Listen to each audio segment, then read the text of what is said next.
very quickly on the pay-to-play, why don't you just urge them to put that report out before Election Day? Look, they're going to finish the report when they finish the report. But you could at least publicly call on them to do it before Election Day to clear your name.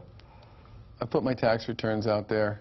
I hired a former general counsel of the Federal Election Commission, gave him all the documentation. But you're not going to call for this report to be released before Election Day. I think the best thing I can do on this is to maintain a certain degree of independence. I mean, let's face it, folks, whatever I were to say about this would create an issue one way or another. I've made all the information associated with this public.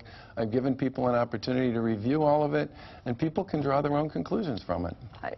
Janet, if I had 30 seconds on this, because that's not accurate, and I've asked him, and I'm going to ask you again tonight.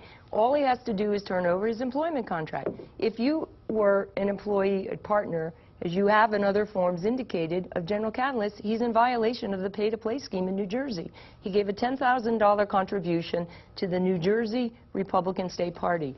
Several months later, $15 million was invested in Catalyst, where he worked. If you're not in violation of it, all he has to do is turn over the employment contract. But is the point that if he were governor, he doesn't have the integrity to be governor? I mean, is that the point? I just think voters... Is that your point? No, my point is twofold.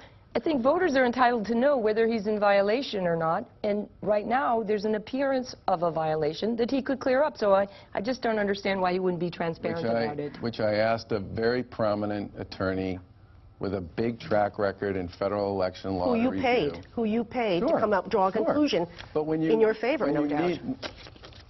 So now you're calling into question his integrity? Well, why would he draw a conclusion that would damage you if you're paying him? I asked him for an opinion to let me know if I needed to take corrective action. And he wrote a 15-page report based on the documentation that was available, which, by the way, I made public. And I gave anybody who wanted a chance to review it a chance to do that. Okay, very quickly. Are you going to release the employment contract or not?